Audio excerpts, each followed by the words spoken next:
Hi, my name's Penny Snowball. This is part 2 of a series of documentaries we're making entitled In Search of My Mental Health, The Journey to Recovery.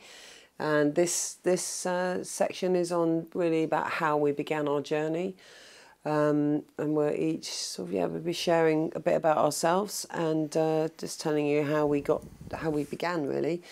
My journey into recovery began in 1990 when I arrived back from living abroad in Portugal, homeless, penniless, 2 suitcases, and a 5-year-old son at Gatwick Airport, and absolutely terrifying. And I actually hadn't realised by that time just how much I'd been drinking and how ill I was. My dad had died in 1989 and I really hit the bottle. Then it was 3 bottles of wine a night. And I was living in Portugal. It was cheap, thank goodness. And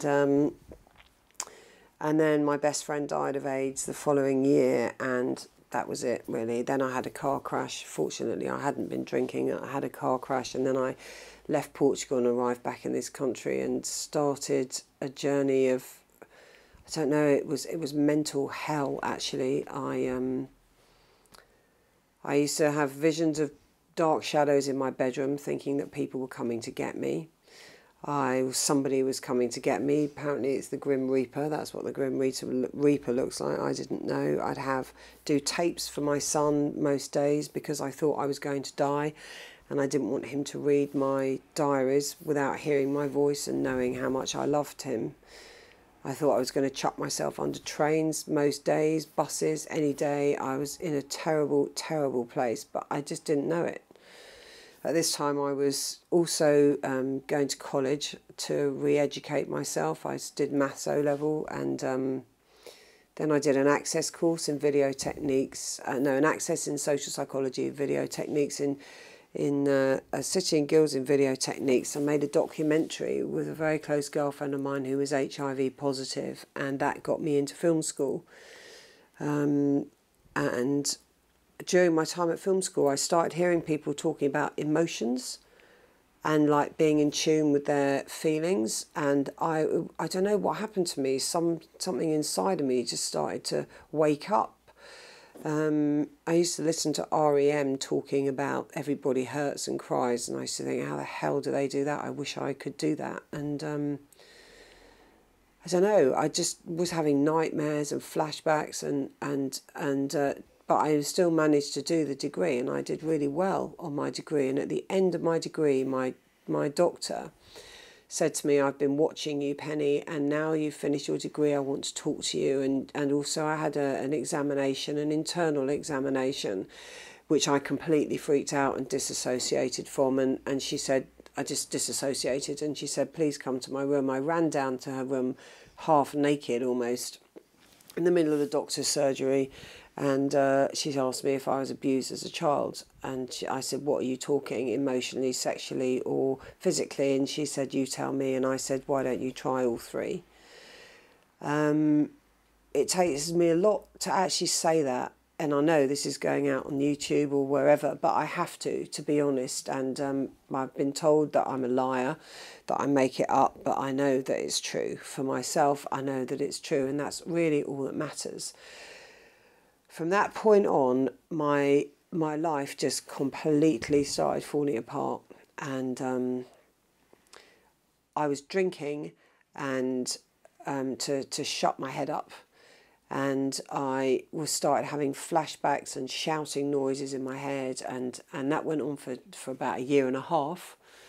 And but in that time, my doctor wanted to get me to see a psychologist, psychotherapist, to get some help. And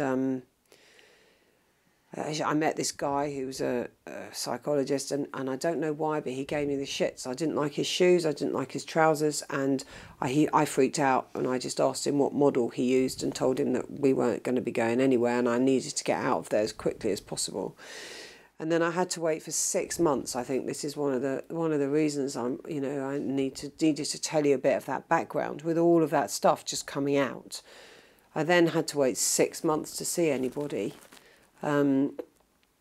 the psychologist, obviously, I was offered, I could have seen him, but I just couldn't. I couldn't be in the same room as him. And I didn't know why at the time.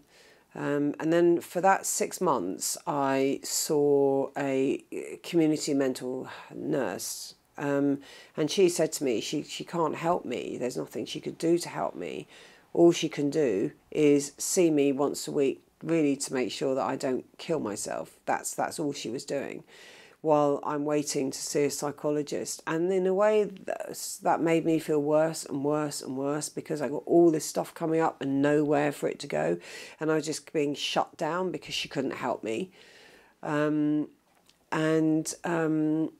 Eventually I got to see a psychiatrist, psychoanalysis lady, who I spent 12 years with in total, but 6 years on the NHS, which apparently is unheard of. And during that time, I went to a place called SADAS, which is Surrey Alcohol and Drug Advisory Service, where I met Richard, and later I met Sandra. And I guess I'd just like to talk a bit about how, when I came to you, how you experienced me, Richard, when I first came to SADAS, because I stumbled up there because I'd been to the Citizens Advice Bureau, and somebody had mentioned that there was a place called SADAS, and I tried another place called Acorn, but they thought that you could just do, I don't know, controlled drinking, which to me was, I didn't know what controlled drinking looked like. You know, it's like if I open a bottle, I have to finish it, and the rest, there's no way I can have one glass and put it back in the fridge, or, you know, it's a no-brainer for me. I just wondered how you, when I first came to SADAS, how you experienced me. Well, I've got to remember now, because that was such a long time ago. It was back in the early 2000s, wasn't it? Yeah. It was, and I do remember you coming in very distressed, very tearful, not knowing where to go, not having been able to find any particular support.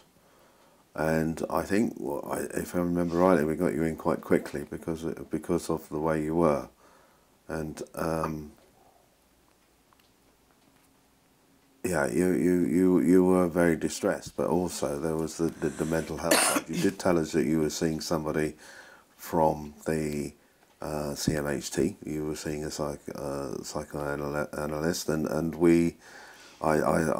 I assume I would have said to you then that we would try and help you deal with your addiction side, and we would move from there. But I remember that what I saw was somebody who had quite a lot of insight, but also a lot of confusion. There was this confusion as well as insight. You were aware of what had been going on for you in your past life, but unable to deal with it very well, and couldn't cope with it, and didn't have any coping mechanisms specifically, I don't think. So the distress and the pain that you were going through was enormous.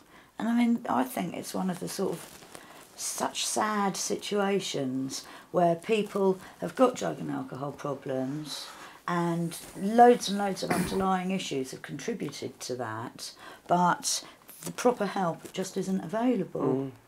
Because nobody just thinks, oh, I'll become an alcoholic, or nobody thinks, oh, I'm going to become a drug user just because I want to waste my life and live on benefits. It's because they're emotionally in a great deal of pain, and it's intolerable, and they need those substances to make it bearable. And I just think it's a crying shame that it's so difficult to find your way through the system and to get sufficient treatment, you know, to actually make a difference. There's a lot of talk in these days about joined up working, but it still doesn't exist in a good sense. Because in that particular situation, our relationship with the CMHT wasn't particularly good, and where we should have been working together, we were working as two separate units, and that's not good for anybody. No. Not good for anybody. But we when I say that as a charity, we could do what we felt was right for you, and we did our best at that time. So I remember with both of you, I remember you talking to me about the psychosis that comes from speed, which I never understood, how all that paranoia and the flashbacks, and that was the first time anybody had ever made that connection for me. And I remember in a group therapy with you, Sandra, I was describing how I was feeling about something in terms of the abandonment stuff with my mother, and you were nodding, and that's kind of like, I don't know, because it seemed to match, because I was so distressed, your identification and the attunement I felt with both of you. Is, I think that for me is also where the importance of the healing is. You know, that's what goes back to what you were saying earlier about addicts people who haven't been addicts. They don't know what is going on really. Yeah, and they need somebody with true empathy, and true empathy can only come from somebody who's been there really. Yeah. To make sense out of that horrible situation that you found yourself in. Or at least, yes, it's real, it is happening, and it's sort of completely shit. Thank you. And I think people who haven't been through it aren't aware how shit that can be. It's an enormous shit. It is not just bad, it's more than that. Intolerable. And the suicidal thoughts, and most addicts who come into recovery have probably been in that place where they think the only way away from this is to kill themselves. And somehow they come through it and move on, but a lot of people don't. A lot of people do actually kill themselves through overdoses and through other methods.